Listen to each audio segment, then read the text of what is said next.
team at the Junior College World Series. They are the defending champions from 2019, and Anthony Gillich, head coach of the Vaqueros out of Coolidge, Arizona, with us in studio. Anthony, you guys play tonight. I appreciate you getting up and coming in this morning to join us in the studio. How you doing? Yeah, Jim, thanks for having me. I appreciate you having me. I wanted to see you live in action, so I decided to come into the studio today. Boy, you're going to be really disappointed.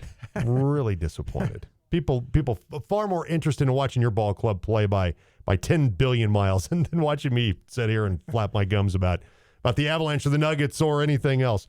But your ball club has come in here, I think, certainly on a mission. You'd love to defend that national championship. Didn't get that chance last year when it got shut down halfway through the season due to COVID. But your team has played exceptional baseball to start things out.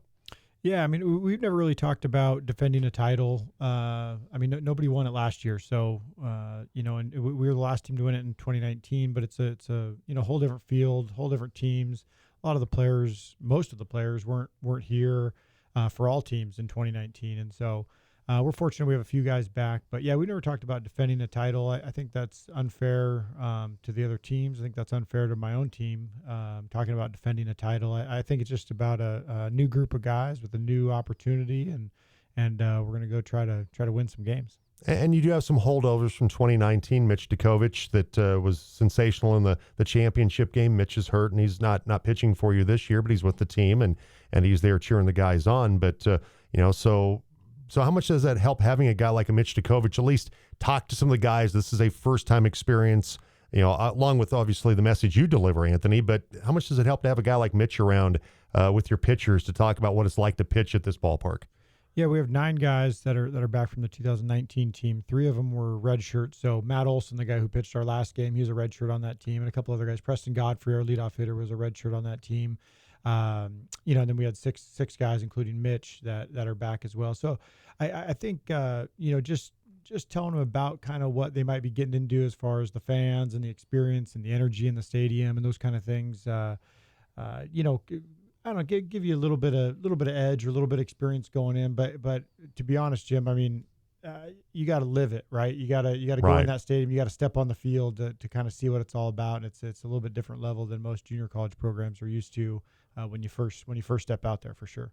Anthony Gillich, coach of Central Arizona, joining us. They're coming off the win against Cali, Kansas by the score of 12-4. And you mentioned Preston Godfrey had a good game, couple of hits, drove in a run.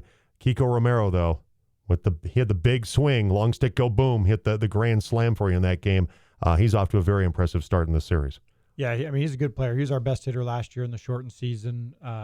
He's always been able to hit. It's what a swing in the game. I mean, that was a really tight game. Cali's a really good team. It seemed really close, and it was the whole game. And then one swing made it an 8-run. I mean, it was we were up 8-4, and it was a tight game, and they were threatening every inning, and then all of a sudden we hit a grand slam and it's 12-4, and we're going for the 8-run rule. And so Cali's good. Cali's really good. I think they're probably the best 2-strike hitting team we faced all year. Matt Olson typically gets more strikeouts than he did, even though he got 8, but they laid off some good pitches, and they put in play some tough pitches with 2 strikes. And so, but Kiko does a great job, and he kind of swung that game in our direction late. Dayton Dooney had an outstanding game. He was 3 for 4. He scored 3 runs. He did a great job at the plate. And I really like your catcher, Seth Beckstead. 1 for 3 in the game the other day. He scored a run. He had a couple of ribbies. Does a nice job back behind home plate, defensive standpoint. Does a sensational job smothering a lot of baseballs, balls in the dirt, and certainly helps along with the calls you come in from the dugout to your pitchers. Does a nice job of helping run things through to make sure that things don't get crossed up with your pitchers. Yeah, I mean, they do a good job. He catches Matt Olson every time, and we actually let them call their own game, so that they don't get the signs from us. Now, we throw in some suggestions from time to time, but, they do a good job. They have a good relationship. They're on the same page, and we've kind of walked them through some of that, leading up to calling the game, but over the scouting report and those kind of things. But, Seth does a great job. We have 2 really good catchers as well. We have Ryan Graybosch, who there's a good chance he starts tonight. And, of course, tonight it's San Jacinto North out of Houston, Texas, a program with a lot of tradition, just like Central Arizona has, and with all the national championships, the 5 that they won when Wayne Graham was the head coach. And Tom Arrington's club off to a good start. Good win yesterday in a hard-fought game to get past Shelton State to stay in the winners bracket. Give me your thoughts on what you've seen of the Gators so far. Yeah, I mean they're excellent. They're a really good team. It looks like they're really athletic on the offensive side. Just a lot of athletes there, and they ran out a bunch of good arms yesterday. And so we're gonna have our hands full there. And we were fortunate. We only had to throw one pitcher in relief last game, and so we should have the bullpen ready and those kind of things. And so it should be a good game. I mean, two good programs, and both going to compete at a high level. Obviously for them, Chase Atkinson had the big double yesterday that won the game in extra innings for them. He's hitting .667. Mason Hours had a really good season as well at the plate for Tom Arrington's club. From a pitching standpoint, share with me how much you feel comfortable with sharing with me today in regard to who starts tonight and what's the game plan from a pitching standpoint. Yeah, well, we like I said, I mean, we're going to start Hunter Omlid. He's been great. He's been 13-0 on the year.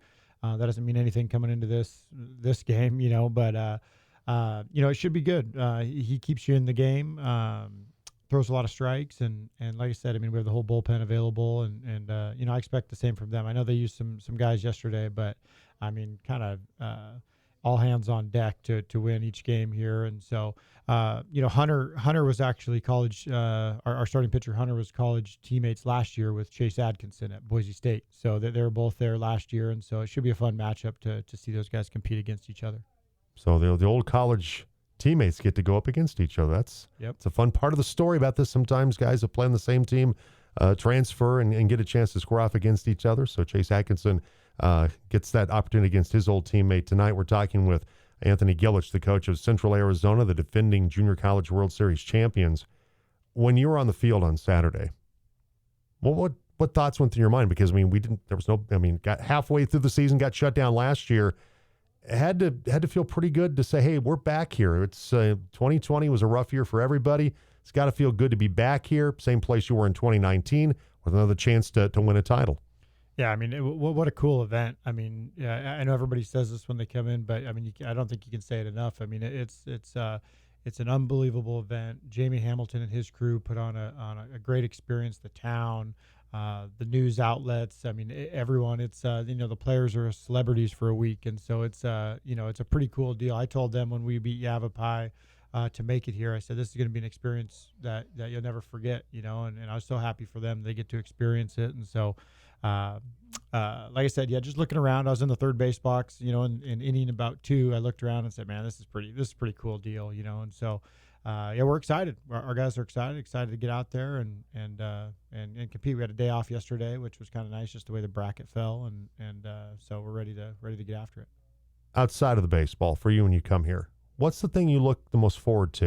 And this is your 4th trip to Grand Junction, correct? Yep. Yeah. What's the thing you look most forward to when you come back here? And, it's maybe part of the festivities, obviously some things we didn't do this year because of COVID, but for you, what's the thing that you always enjoy doing when you come back to Grand Junction when time allows? Yes. Seeing familiar faces, so seeing some of the people that, have made an impact on me every time I come here, and whether it's our hosts or whether it's people in the community that we don't get to see on a regular basis, but we get to see when we come back here. Also just sharing the experience with my family, getting, my wife and son to come out and it's a special moment for me, and to have them support that and be here and sharing the experience is it can't be duplicated. It's pretty fun, to look around and see people you care about, in the stands or sharing the moment with you. Yeah. I think, certainly, and for us, it was kind of the same thing that, the thing that I miss the most, and I think, speak for Buckeye Boy as well, that, for Rio, that, it's seeing folks like yourself and the David Sheltons and Lefty Burrows and the guys, because, of course, Darren was out here, a million times with Dave, with Callie and just and the Tom Arringtons and all the guys that we see on a regular basis that come out here. It's just great to have that connection, and then faces we haven't seen in a while, like Bobby Sproul. I mean, it was 2012. The last time Shelton State made the Junior College World Series, and like Bobby said, they'd been here 2 or 3 times, and it became a thing where, hey, they expected to come out here again, and when you don't, you run into some programs that improve, like Chat Valley did in Alabama, and kept them from getting out here. that you never really take it for granted, do you? I mean, there's a part of you that you enjoy it and you love it, and you want to feel like it's going to happen every year, but you can't say that. Particularly the West Division. I mean, that's West District. I mean, that's a tough district to come out of. You know that well. That you cannot guarantee yourself a spot here when you're in the West District. No, it's I mean, in my opinion, in the West is the toughest one to get out of. I mean, Arizona itself isn't just the West. That's just Region 1. So right. To get out of the West with, Yavapai and Cochise and South Mountain and Arizona Western, I mean, it really prepares you for these games, because just to get out of Arizona is tough. And then once you get out of Arizona, you got to play the likes of, Southern Nevada or Salt Lake or, Trinidad or right. Lamar and those teams. And to get here is tough. And so, we certainly don't take it for granted. We appreciate every second that we're here, and it's tough to get here, but that makes it a little more special, And so we're when we get here, we know we've earned it, and we're usually pretty battle tested by the time we get here, and the West typically does pretty well here. Yeah, you can attest to that, winning it in 2019. Anthony Gillich, the coach of Central Arizona, with us. He'll take on San Jack tonight on the Team JUCO Radio Network. Hey, Anthony, I appreciate it. I know you've come up with the idea of doing some kind of roundtable. And I give you total, I mentioned this on the air the other day, I'm going to give you total credit for this. If we can pull this together, maybe we'll get like the final 4 coaches in here. But I think you're hoping to be part of that group as just final 4, but because it's your idea, we're going to have you in here anyway.